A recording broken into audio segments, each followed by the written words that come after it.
Šiandien kviečiu Jūs į pokalbį su jauna 21 metų, kūrybinga ir versle moterimi.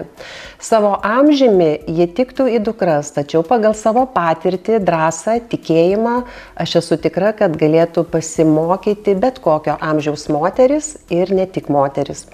Pati turiu 20 metų sūnų, kuris nuolatos pilnas idėjų, energijos ir noro veikti.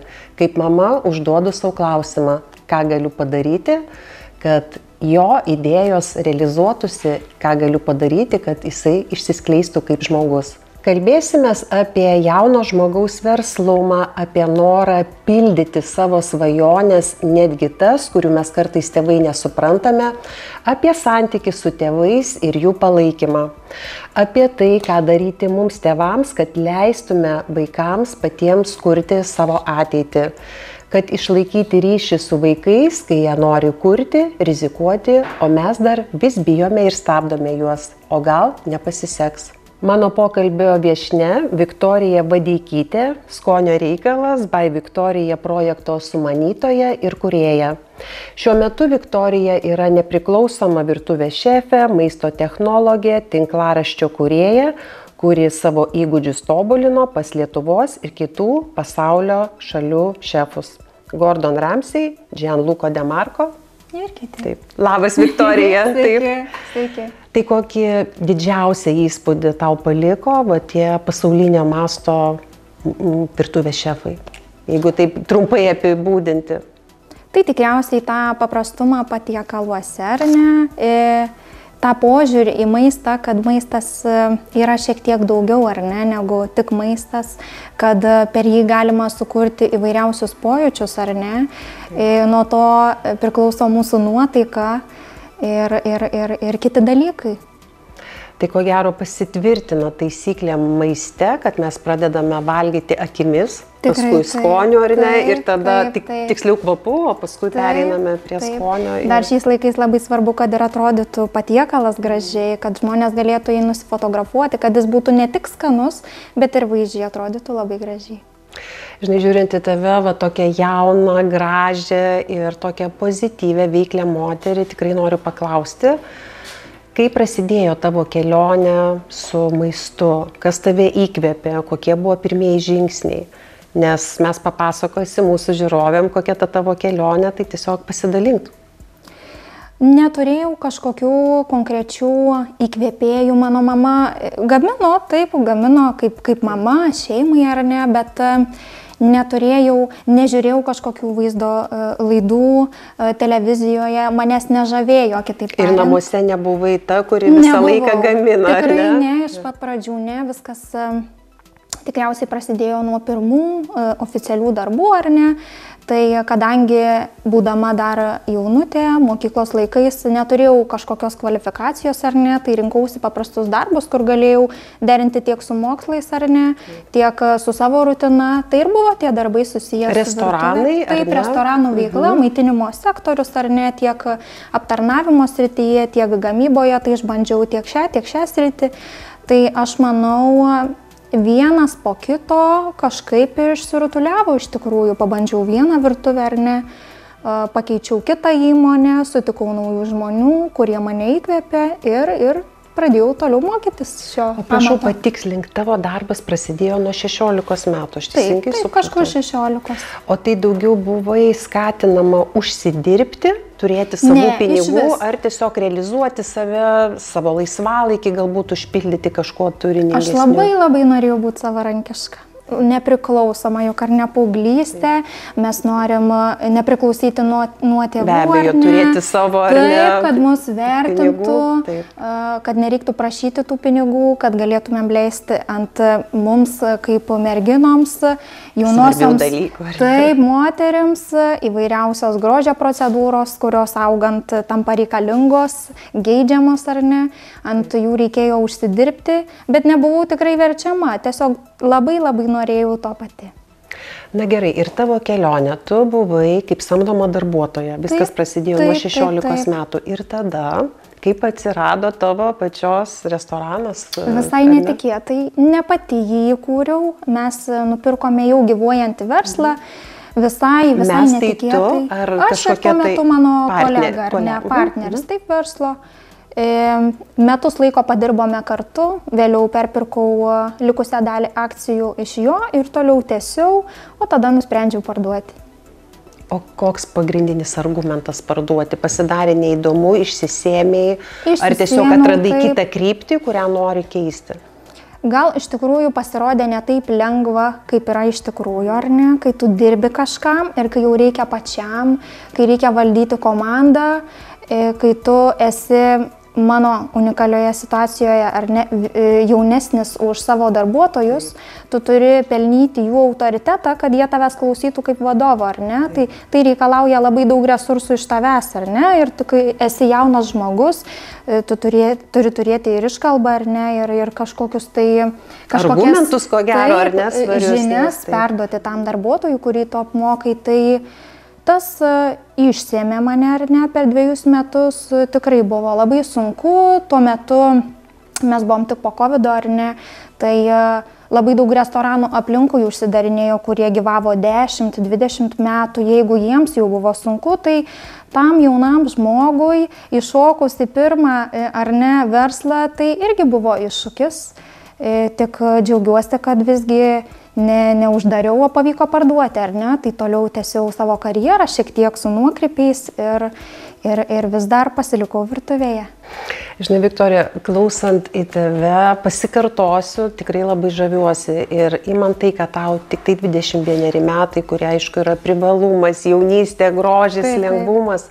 Bet tos patirtis ir kas mane labai žavi, ko gero, tas paprastumas ir gebėjimas keistis, adaptuoti situacijoje. Taip. Ar tai yra tavo nuomonė jauno žmogaus duotybė, ar ne, kad taip, jūs esate tokie atviri, lankstesni?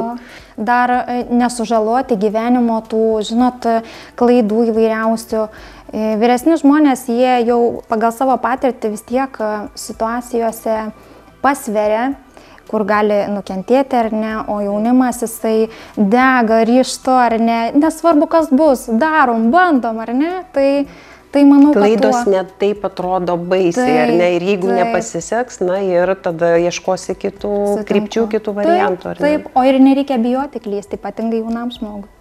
Mes apie tavo santykių su mama pakalbėsim, dar truputėlį noriu praplėsti tą mintį apie tai, ką tu darai. Ir tavo dabar šiandieninė veikla, tai iš ko jinai susideda, ką tu veiki dabar? Tai kadangi vis dar kol gyvavo kavinė, dirbau papildomai su individualiomis šventėmis, ruošiau užkandžius joms, tai išliko tas pats poreikis ir pardavus verslą. Tai taip iš tikrųjų ir gimė Skonio reikalas by Viktorija. Iš pradžių galvojau dalinsiuosi kokiais nors receptais ar ne savo patirtimi, visgi šiek tiek ir iš maitinimo sektoriaus turiu ką papasakoti ir apie vadovo poziciją, kažkokias tai istorijas, kurios įkvepia, ar ne, ypatingai jaunimą, apie tuos virtuvės užkulsius. Tai va, ir kažkaip pridėjus vis dar reikalinga tą vis dar esantį poreikį užkandžiams, visoms šventėms iš buvusių ir vis dar esamų klientų, taip gimė visas tas mano darbas. Tai dabar ir dirbu kaip privati šefė, galiu padėti tiek kolegoms restorane, ar ne, tą dariau šią vasarą visą. Tiek galiu būti šiaip laisvai samdoma, ar ne, šefė, ir dirbu šiaip su šventėmis. Ar nesusiduri su tuo, kad ieškantiem virtuvės šefo yra sunku patikėti jauną, gražią moterį? Taip, labai sunku. Kaip įrodai tai?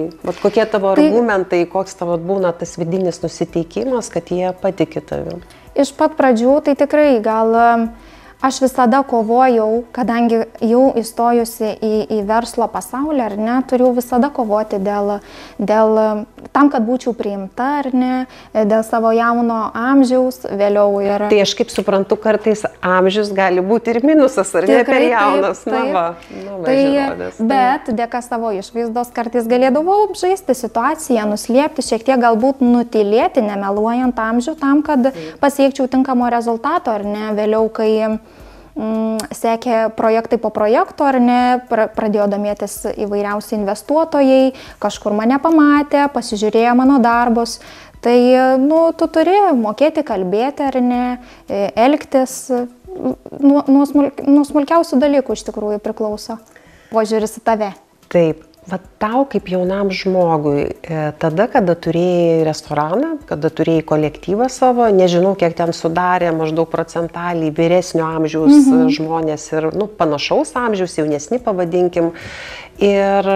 Bet kokie pagrindiniai skirtumai? Nes ko gero, buvo ir vyresnio amžiaus, tai tarp jaunų darbuotojų ir tavo iš patirties.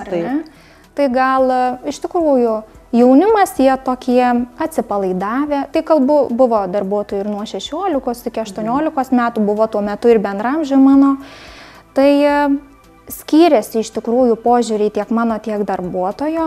Jaunimas šiais laikais nori uždirbti pinigų nieko nedarant. Greitai. Taip, tai reikia iš tikrųjų mokyti, rodyti tos atsakomybės, tų vertybių iš tikrųjų, kad taip kaip namuose elgiamės ar ne, tai privalom taip elgtis ir darbe turėti tas pačias etikos taisyklės elementariausias ar ne, bendraujant tiek su klientais, tiek palaikant gerą atmosferą kolektyvę ar ne, o vyresni tai irgi buvo visko. Gal dirbant su vyrais buvo sunkiausia ar ne, jie tokie, pasakyčiau, nelinkę priimti kritikos, ypatingai iš moters. Taip, jaunos moters. Taip. Tai čia buvo iššūkis, bet dirbom kažkaip, ieškojom kompromisų ir įveikėm visas kliūtis. Na gerai, tavo kelionė į verslą. Man labai įdomu išgirsti iš tavęs, ar buvo kalbama šeimoje apie verslą, kūrybą, kelionę, iki tau pradedant šitą veiklą, ar ne, šitą restoraną.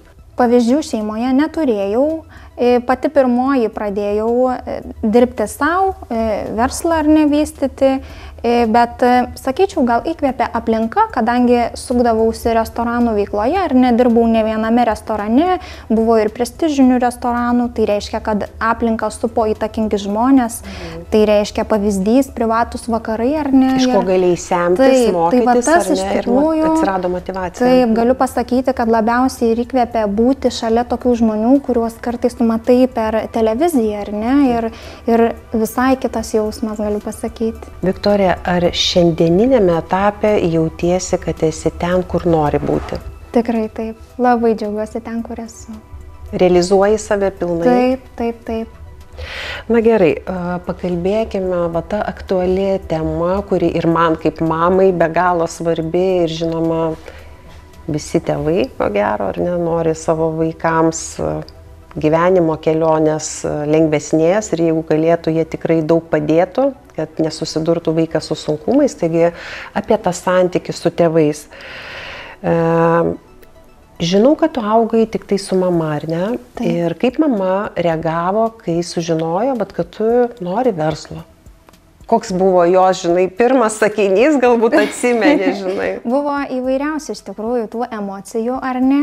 Visgi čia ką tik atrodo dar mokyklos suolė. Tai dar mokyklai, taip. Dar mokyklos suolė sėdėjau, ar ne? O čia jau kažkokie verslai ir visgi kaip visą tai rimta, juk ar ne? Mes vaikai ateinam pas tėvus, jau bus viskas, ar ne? Mes viską esam suplanavę ir jau pasakom finišo gale viską savo tėvams. Tai tavo atveju taip ir buvo. Tu nesitari, tu atėjai pas mamą ir pristatėjai, ką tu dabar jau darai realiai. Mamai aš sakau, aš jau nusprendžiau, patarimų neklausiau, aš tik noriu tau pranešti, kokios dabar kokia bus ateitis, ar ne, kokie bus mano planai.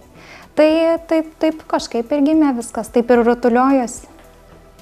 Ar nebuvo mamos pirmi žodžiai, ar tu viską įvertinai, ar tikrai tu galėsi ir ar stengiaisi mamai paaiškinti, argumentuotai, ar tiesiog davei kažkokiu būdu suprasti, kad tu labai tiki ir tu esi pasiruošusi mėginti, tavo kaip jauno žmogaus pozicija. Buvo dalis taip, ta pozicija, kad aš esu užtikrinta savo pasirinkimu, ar ne, kaip ir prieš tai minėjau, griežtai pasakydama, kad žinau, ką darau, ar ne, kad tai mano yra galutinis sprendimas, aš patarimų nenoriu sulaukti, aš žinau, ką aš darysiu. Šitoje tavo gyvenimo kelionėje, ko gero, buvo ir nelengvų akimirkų, ar ne? Buvo kada buvo iššūkiai su darbuotojais, kažkas nesisekė taip, kaip nori. koks buvo mamos elgesys, koks palaikymas, ar daugiau tai, kad mama gebėjo atrasti drąsinančių žodžių, ar ne, kad viskas pasiseks, viskas išsisprendžia, ar kaip tai, gal nereikėjo daryti, gal čia, žinai, kažką tai keis, gal mažinkim. Ne, nebuvo, kad nereikėjo, kad aš tau sakiau, ar ne, jinai visą laiką stengiasi mane palaikyti, kad ir kokios situacijos, iš pat pradžių, aišku, buvo gal daugiau to ūpo, ar ne, nes mes nežinojom, ko mums tikėtis, ėjome per šitą patirtį kartu, prieš tai neturėjusios kažkokių artimųjų pavyzdžių, ar ne.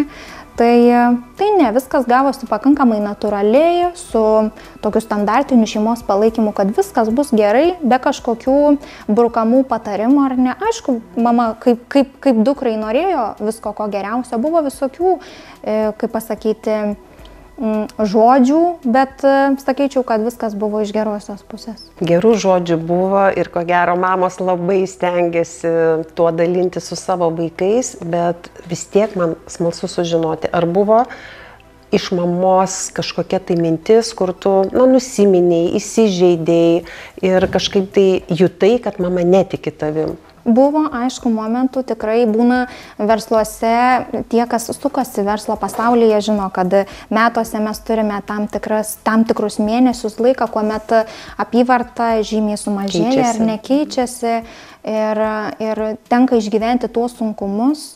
O pirmo verslo metu tu neturi kapitalo, ar ne, tu dažniausiai lauki, kol atsipirks, dirbi realiai į minusą, neskaičiuoji savo atlyginimo, jo nemoki, dirbi labai daug valandų.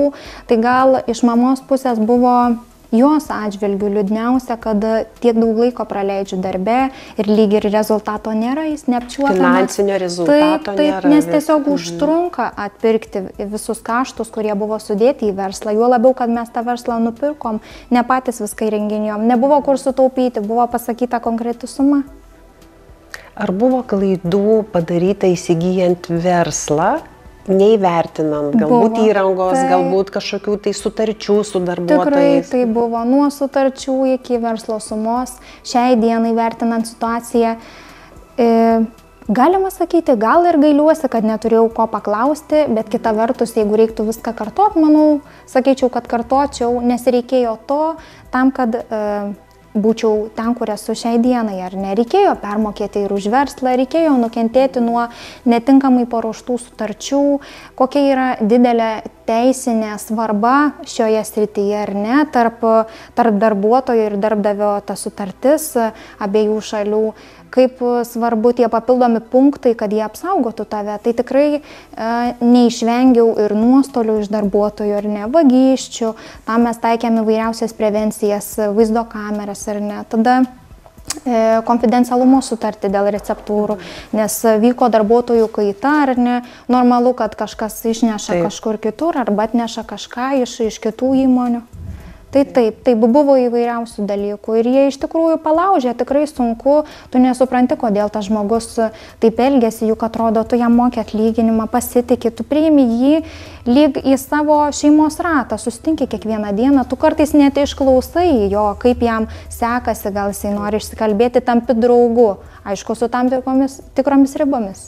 Na gerai, Viktorija, o pagal dabartinį savo matymą, vertinant tuos kelis metus, tavo tą kelionę, ką tu esi nuveikusi, ar tu įsivaizduoji, kad jeigu tu būtum turėjusi daugiau žinių ir ar iš viso įmanoma turėti pakankamai žinių, ypatingai jaunam žmogui pradedant, tu būtum dariusi? Nu, va tiesiog toksai, žinai, kaip jauno žmogaus. Manau, kad būčiau darius. Visko reikia bandyti, kol akys dega, reikia bandyti tam, kad įgautumėm įvairiausių patirčių, ar ne. Net klaidos mus atveda kartais prie tų durų, už kurių ir slypi, ar ne, mūsų ta ateitis, mūsų konkretus kelias, ar ne. Mes turim nueiti tam tikrą kelią ir nesėkmių. Ar tavo nuomonė yra tokia pati kaip mano nuomonė, kad be klaidų neįmanomas kūrybinis procesas ir pačio augimas? Ir čia vėlgi, tu labai gražiai pasakai prieš laidą, žinai, kad amžius tam neturi įtakos. Tai tavo toksai praplėtimas minties. Tikrai taip. Kad klaidos jos augina mus, ar ne, kartais. Taip, ir ruošia mus didesniems dalykams. Tikrai taip visiškai sutinku. Na gerai, aš kaip suprantu, kad mama tau davė laisvę visiškai spręsti, kaip daryti, ką daryti, ar buvo momentų, kai tu tareisi, nors žinojai, kad galbūt mama nekompetentinga tais klausimais. Taip. Žinoma, aš norėjau užsikalbėti, norėjau papasakoti savo mintis, galbūt turėjau keletą variantų ir norėjau tiesiog išgirsti jos nuomonę, nepaisant to, ką aš iš tikrųjų pasirinksiu, ar ne, versle. Negali su bet kuo pasikalbėti, negali apie vidaus reikalus kalbėti. Ypatingai jautrius, ko gero. Tikrai taip, tu niekada nežinai, kada tau gali pakenkti konkurentai, nors tokių savo versle neturėjau, tiksliau nelaikiau savo kolegų konkurentais, gal buvo tokių pavienių atvejų, kada aš kažkam užkliuvau, bet pati nelaikiau, kaip tik priešingai puoselėjau šiltus ar neryšius su visais ir pardavus verslą gavau įvairiausių žinučių, kad mielai galiu prisijungti prie kolegų verslų, kad galbūt galėčiau padėti, ką ir dariau šią vasarą, tik pardavusi savo verslą ir taip. Na, jeigu kalbant apie tėvus ir tavo patirtis, ką tu galėtum pasakyti tėvam, kaip nuo jauno žmogaus su patarimu? Ar įmanoma tėvam mažiau kištis, nes ko gero susiduri ir su tokiais tėvais, su tokiom situacijom, kur tėvai reguliuoja, žinoma, interesai, intencijos yra labai geros apsaugoti, ar ne? Bet tiesiog, kaip tą išmokti tėvam, kaip paleisti tą žmogų, kad jisai pats savo kelionę kurtų, ar ne? Pats rizikuotų, pats darytų klaidas, dėja jos neišvengiamos, kaip ir apkalbėjom. Taip, reikia puoselėti, aš manau, tą ryšį su savo atžalomis, neversti ir nebrukti savo nuomonės, duoti pasirinkti pačiam, ar ne, leisti klysti ir leisti suprasti, kad klaida tai nėra kažkieno pabaiga, ar ne. Kaip tik galiu pasakyti, kad kuo didesnis klaidų kiekis mus veda link didesnės sėkmės, ar ne, nes tu tampi kompetentingas kažkokioje srityje, daugiau suklydęs, ar ne, tu jau žinai, ko gali išvengti, į ką gali kreiptis, tai manau, jo, reikėtų tiesiog palaikyti, išklausyti, galima duoti patarimą, bet tiesiog leisti laisvą valią pasirinkti pačiam. Net jeigu akivaizdžiai aišku, kad atžala suklys, tai bus jo pamoka, bus jo kelias ir galbūt būtent už šios klaidos slypės jo ta sėkmė. Žinai, stebėdama jaunus žmonės, kaip ir sakau, turiu ir sūnų 20 metų, tikrai jisai tų idėjų kupinas ir visa kita. Noriu pasakyti, kad kartais man atrodo, kad tėvai net nesupranta tų idėjų, nes tos idėjos būna šiuolaikinės ir tėvai dar iki jų jo nedaaugę ir tikrai apie ką čia, kas čia buvo, žinai. Nes su maistu tarsi viskas aišku, ar ne? Tai tas rytis, kurie mes naudojam kiekvieną dieną. Tai tavo įžvalgos gal turi aplinkoje savo rate žmonių, jaunų, bičiulių, draugių, ar ne, kurios juda tokia kryptimi ir ar susiduria jos su iššūkiais, kai tėvai net nesupranta, ką patarti, jie gal norėtų. Taip, dabar gyvenam tokiais inovatyviais laikais, kuomet iš tikrųjų tam tikros darbo pozicijos mums, tiksliau mūsų tėvams yra nesuprantamos, ar ne ypatingai IT pusėje, ar ne, kas liečia socialinius tinklus, nuomonės formuotojus, ar ne, tėvams atrodo, kas čia per darbas, susiras kokį nors normalų, ar ne, fizinį darbą ir uždirbti tikrus pinigus, taip, kur galės eiti nuo ryto iki vakaro fiksuotomis valandomis, bet aš būčiau linkusi, žinot, kaip jaunimas prisitaiko, privalomės visi daugiau mažiau prisitaikyti prie tų naujų laikų ir nepamesti to kelio. Ką patartum kalbėti jaunam žmogui su mama, kaip kalbėti, ar ne? Gal yra kažkokie tai receptai, kuri nuogastauja, kad tau nepasiseks, aš bijau, aš pergyvenu, gal tu geriau nedaryk. Kaip kalbėti su tėvais, norint išlaikyti ryšį paprasčiausiai, ar ne, jų neįžeisti, vertinant tos patirtis. Tai čia žinutė gal jauniems žmonėms, ar ne?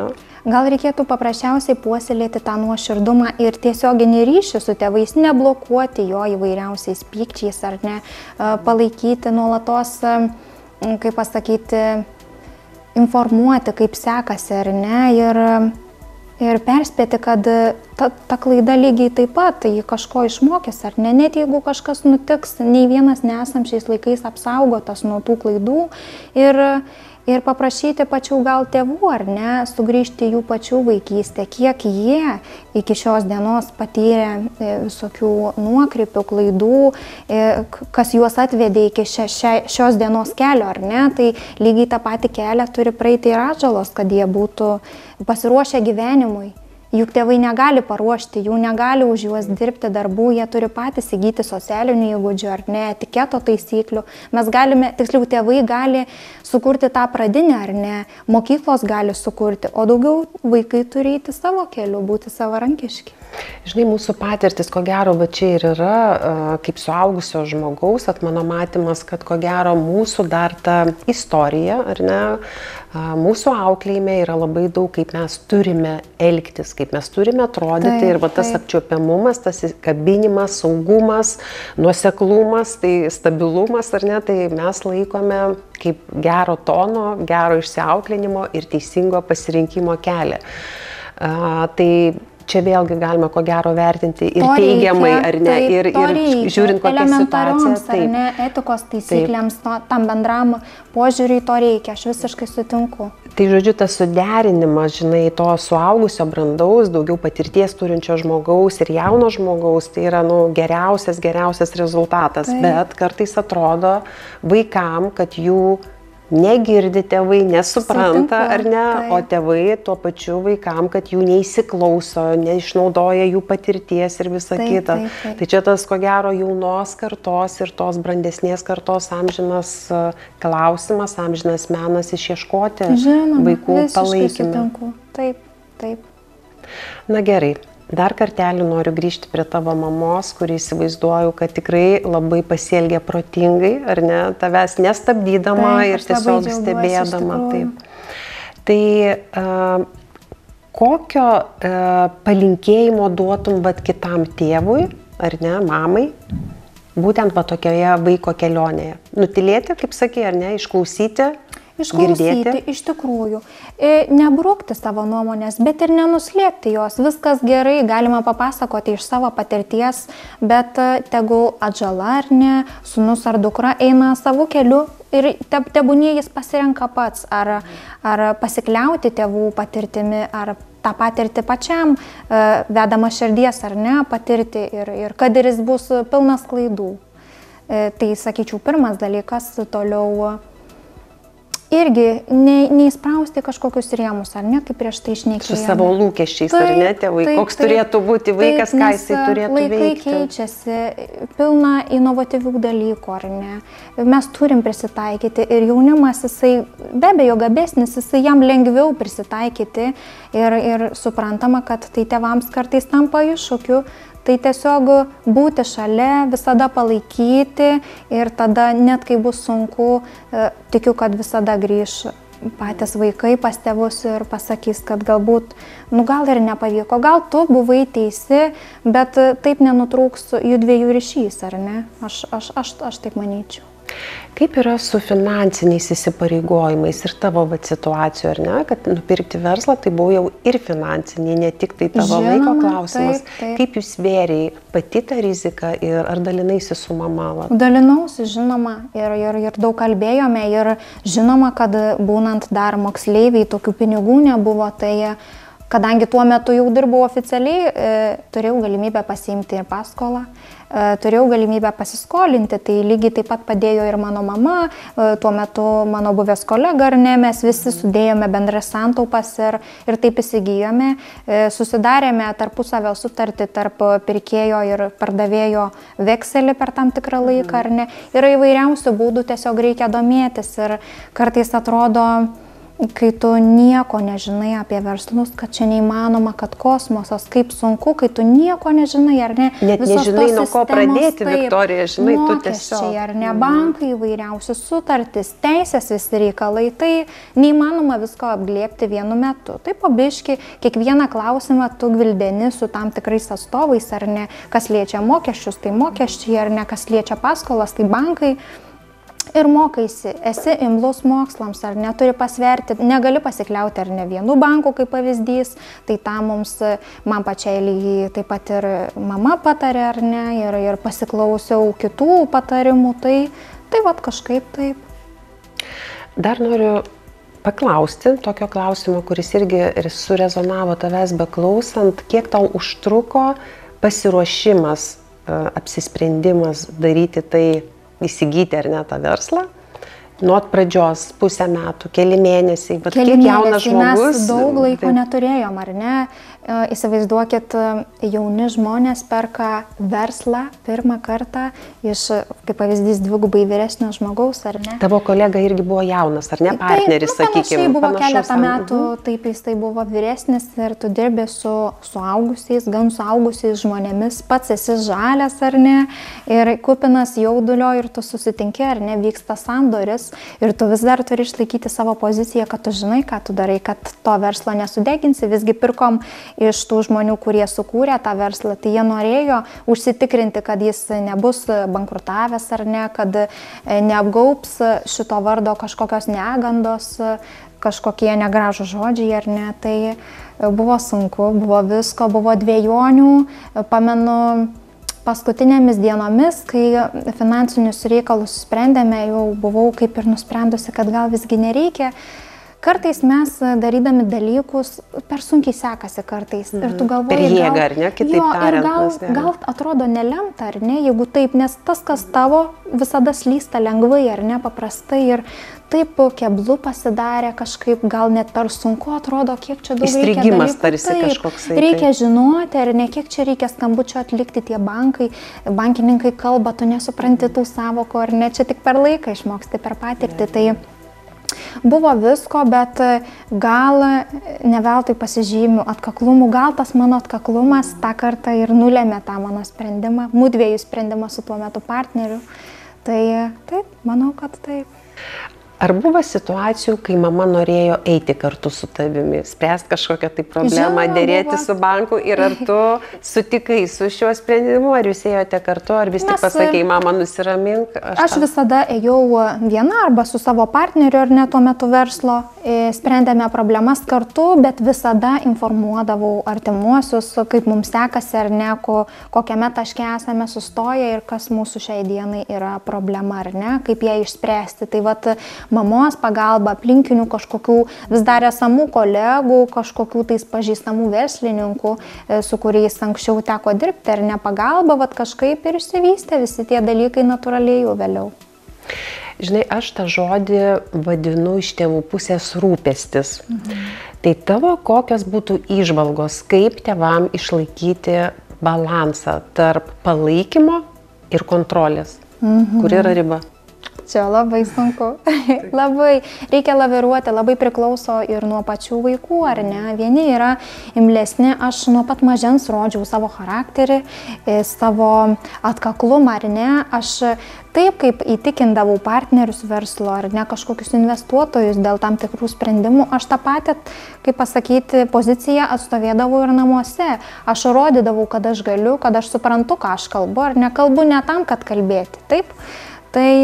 Tai vat, ir įtikinusi, ar, kaip pasakyti, suteikusi pasitikėjimo, ar ne, pradėjau vystyti visus tos dalykus, tai gal tik šiuo atžvilgiu buvo mano mamai lengviau. Jeigu būčiau kaip nuo grandinės nutrūkusi eilinė paauglė, ar ne, kur darom, kad tik darom, tai gal būtų viskas buvę kitaip, bet mama pasitikėjo, aišku, davė mamiškų patarimų, kad būtų, juk visi tėvai nori apie rūpestį, taip, čia vis tiek yra apie rūpestį. Taip, tai sakau, buvo visko, laikėmės tiek šeimos įžvalgų, ar ne, tiek sekėme vedami širdies ir vat kažkaip dalis to atvedė mus link to sprendimo. Žvelgiant į savo mamą, žvelgiant į savo ateitį, galbūt irgi būsi mama, žinai, neplanuokim, ar ne, šiais laikais tai net nemandagus, bet tariamai įsivaizduokime, ar ne? Tavo nuomonė, ar įmanoma vaiką auginti be baimės? Ar įmanoma tiek paleisti, tikėti, pasitikėti, visata, vaikų aplinkybėmis? Ne, manau, kad ne, vis tiek reikia palaikyti tą kažkokią ribą. tarp perteklinio kažkokio požiūrio, entuzijazmo į kažką. Aplamai buvau auginama, kad už mūsų namų sienų slypi labai daug pavojų, kad nevalia vaikščioti, kai tamsu ar ne.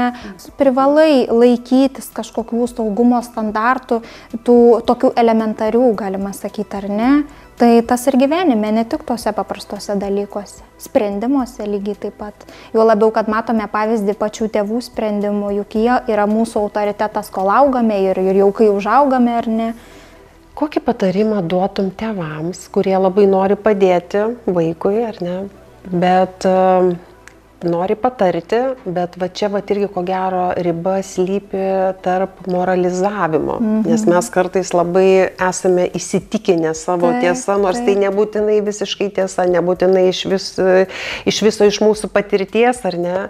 Tai va irgi, kaip tam vaikui priimti, kad tai nemoralizavimas, tai rūpestis. Kartais visko būna, aš manau sveika kartais ir pamoralizuoti, ar ne, vaikui žinoti savo vietą, kad tėvai yra užtikrinti savo sprendimu, ar ne.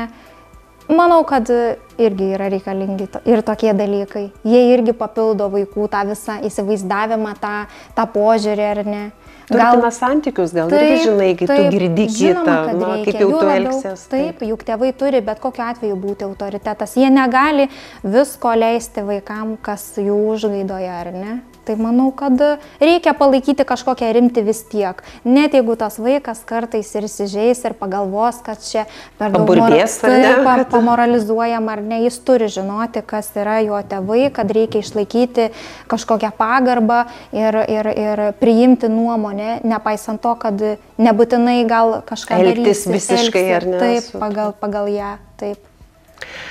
Na, mamos, vaiko santykis, na gal taip apsistokim, ar ne, nors tai yra vis tiek tėvų santykis ir vaiko santykis, bet aš apie moterį daugiau, bet tavo nuomonė, ką jaunos merginos galėtų pasimokyti iš tų savo mamų, iš brandesnių moterų, bet kokias vertybės pasiimti?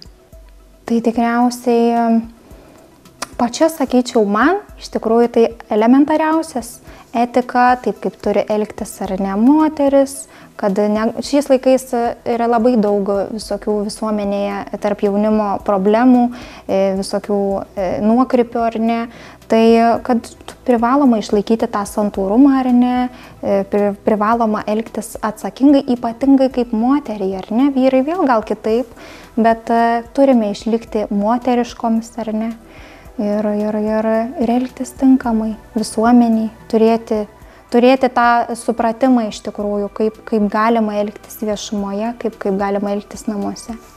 Bet žinai, kalbant su tavimi, iš tavęs labai toksai spinduliuoja nuoširdumas, šiltumas, tikrumas, bet tavo veikla, tu pagalvo, kiek tu padarai. Ir ko gero, jeigu tik būtum, žinai, aš Vilniuje, ta moteriška, ko gero būtų sunku įsukti tai, ką tu darai. Juk kai vadovauji, tu negali būti šilkinis, tu privalai parodyti, kad yra taip ir ne kitaip savo pačiam kolektyvui, tai ten to švelnumo šiek tiek mažiau, teko girdėti. Atidedė, ar ne, truputėlį. Taip, teko girdėti, kad esu griežta vadovė, bet tuo pačiu ir gera, bet juk vadovavime ir reikalinga, tai juk tu negali elgtis vien gražiai ir maloniai, ar ne, kartais tenka ir pakelti balsą ir parodyti, kad buvo padaryta tam tikra klaida, kad darbuotojas suprastų, ar ne, nes tai visgi žinot, kai ne savo, tai kitaip rūpiniesi, ar ne? Tai be abejo, tas atsakomybės visai kitos, ar ne? Tu turi parodyti, kad dabar aš turiu dėl to problemą, ar ne? Aš galiu priimti tai, suteikti tau šansą, bet tu privalai pasitaisyti, tu privalai įrodyti, kad tu nebepakartosi šios klaidos, ar ne? Kitaip teks priimti tam tikrus sprendimus. Sprendimus kitus. Na gerai, o tavo nuomonė, ko mamos tos moterys 45+, įvardinkim, ar ne, nes aš kaip pati juokiuosi 45+, tai čia ir 50, ir 55, ir 60, čia iki begalybės galima taip skaičiuoti. Tai ko ta moteris galėtų iš jauno žmogaus pasimokyti, va tavo kaip jauno žmogaus, kaip jaunos moters nuomonė? Ką mes galėtumėm pasiimti iš jūsų? Aš manau, nenustoti kažkuo tikėti, kažko norėti, ar ne, mes jauni pasižymim tokiomis degančiomis akimis, kažkokių tikslų besiekiantis. Tai aš iš tiesų prieš pokalbį mamos paklausiau šitą klausimą. Tai mano mama taip gražiai atsakė, sako, kol tu turi tikslų, kol tu jų sieki, tol gyveni, tol tu išlieki jaunas, tai to ir linkėčiau moteriams turėti savo tikslų, jų siekti ar ne.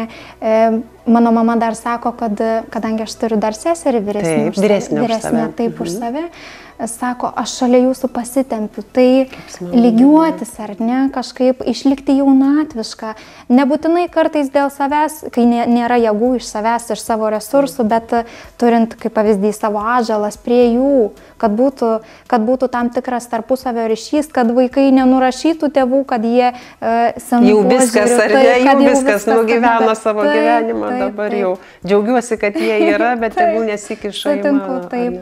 Taip pavyks išlaikyti ir ryšį, ir taip vaikai nenutrūkstamai ir toliau praneš savo gyvenimo naujienas, tikslus ir vairiausius įvykius, ir taip pavyks gyventi šalia jų, patirti viską kartu su savo vaikais. Žinai, Viktorija, tikrai labai sutinku su tavimi, kad tiek jaunam žmogui, tiek brandžiame amžiuje, bet kokiame, tikslai yra jaunystės rodiklis, nes tu tada kuri, tu tada eini, tu tada bandai, tu tada nori mokytis, ar ne? Juk ko gero yra ir jaunų žmonių, kurie neturi tų tikslų dėja, ir čia galbūt fizinė išraiška ta jaunystė yra, bet jie tarsi, tas gyvenimas labai nekokybiškas. Taip, jie sustoja iš tiesų ir teko man matyti akivaizdžių pavyzdžių. Kaip tu manai apie savo kartą? Jums yra svarbiausiai rezultatas ar prasmė? Šiais laikais viskas padabinta gražiamis nuotraukomis, ar ne, mes kažką turime įrodyti. Nebuvau išimtis ir aš, ypatingai su verslu, būdama moksleivė. Žinoma, kad aš norėjau įrodyti kitiems, kad nuo pat pirmos dienos sekasi, kai akivaizdu ir tikriausiai suprantama žmonėms, kad taip nėra. Mamos ir tavo požiūriai į sėkmę. Ar jie skiriasi, ar tokie patys? Kas yra tau sėkmė ir kaip tu manai, kas yra mamai sėkmė? Man sėkmė nėra galutinis kažkoks rezultatas. Nėra uždirbti 100 000 eurų. Būtinai čia ir dabar. Būtinai per metus, kaip pavyzdys, ar ne. Man yra tas kelias gal iki to. Procesas. Taip. Kaip mes gyvensim visą tą laiką, kol pasieksim, jeigu būsim nelaimingi, ar ne, kad jau kai turėsiu, tai būsiu laimingas. Tada pradėsiu gyventi, ar ne? Tikrai taip nebus. Atsiras naujų problemų, naujų norų. Tai reikia džiaugtis šią dieną. Net jeigu jinai sunki, reikia rasti priežasčių, dėl ko pasidžiaugti tą dieną, ir stengiuosi tikrai to mokytis ir girdžiu iš mamos, kad ji stengiasi daryti taip pat. Tai į sėkmę požiūris yra tas pats, ar ne? Taip. Ko gero, tas apsivienijimas mamos ir dukros jūs abidvi augina ir sukuria tą tokį gražų rezultatą, kur yra ir ryšys, ir girdėjimas, ir įsiklausimas kitą žmogų. Taip, visiškai sutinku. Mūsų laida dėja artėja į pabaigą, be galo gera kalbėti, bendrauti ir girdėti tokį jaunų, kūrybingą, gražų žmogų, gražią moterį. Ar turi kažkokius tai planus artimiausiai ateičiai, ką dar nori įgyvendinti, apie ką galvoji dabar? Turiu, iš ties turiu. Labai norėčiau, kad Skonio reikalas by Viktorija galbūt kitą met, nes jau bandžiau šiais metais, nepaslaptis, išvystų jau studijoje, kurioje galėčiau vesti ir vaikams ugdymą ar ne, kažkokias pamokėles susijusias su maistu, kadangi teko dirbti tiek su Lietuvos, tiek su tarptautiniais šefais, tai papasakoti kokių nors įdomių vaikams užkulisių, supažindinti juos su virtuvės veikla, kad ji nėra tik apie puodus ir mums visiems žinomus įprastus ar ne patiekalus, kad tai gali būti pakreipta ir į gastronomijos pusę, ir į istorijos pusę ar ne, kuri turi savo žavesio ir yra begalė kelių, kur galima pakreipti. Tai čia apie tai tavo artimiausias svajonės. Taip, labai. O dabar dar išgirdus tavo svajonę, ar domėjaisi kažkokiais ES finansavimo galimybėmis, nes tikrai yra projektai, tavo projektas susijęs su vaikais edukacija. Esu ne vieną moterį pakreipusi tą linkme. O pati? O pati tuo metu, kai pakreipiau savo artimuosius, savo draugės, jaunas Taip, paieškoti verslininkės. galimybių. Tuo metu pati turėjau kavinę ir neteikiau paraiškos, tiesiog turėjau pirmąją konsultaciją, ar ne, kad suprasti bendrą tą vaizdą, ko galima tikėtis, kokios yra galimybės, bet aš manau, kad kiti metai gal bus būtent pasidomėsi ir tą linkmę, ar ne, kad padėti, kad jeigu tik yra galimybė, tai prašom, aš visada skatinu ir savo aplinką lygiai taip pat. Na gerai, ir paskutinis mūsų laidos klausimas, tai yra tavo atveju tai būtų top 3 patarimai tėvams, kurie augina kūrybiškus, norinčius veikti vaikus, bet truputėlį nesupranta, ką jie nori veikti. Ką tu patartum tiem tėvam? Tai apibendrintai 3 dalykai. Manau, vienas, neįstatyti į rėmus, kad nebūtinai yra taip, kaip yra tėvai išmokę, ar ne? Taip, kad išklausyti, nebrukti savo patarimų. Pirmiausia, išklausyti, taip, ar ne? Galima pasakyti savo patirtį, bet nebūtina vaikam elgtis taip, kaip tėvai yra išmokę ir taip, kaip jie praėjo savo kelią, ar ne, prieš šitiek metų. Ir trečias, ko nesvarbiausias, tai palaikymas. Pats svarbiausias, kad nesvarbu kas, aš tave visada mylėsiu toks, koks tu esi, ar tu būsi 1000 kartų suklydęs, ar tau nepasiseks, tu visada išliksi mano sūnus ar dukra, ar ne.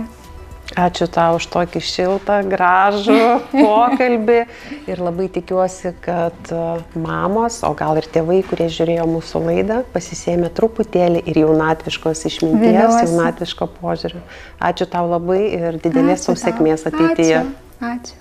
Kartais atrodo, kad mūsų tėvų pareiga ir tikslas yra apsaugoti savo vaikus nuo gyvenimo, nuo rizikų, nuo nesėkmių. Tačiau ko gero pati didžiausia dovana yra leisti ir padėti tą gyvenimą savo vaikams kurti patiems. Iki kitų kartų.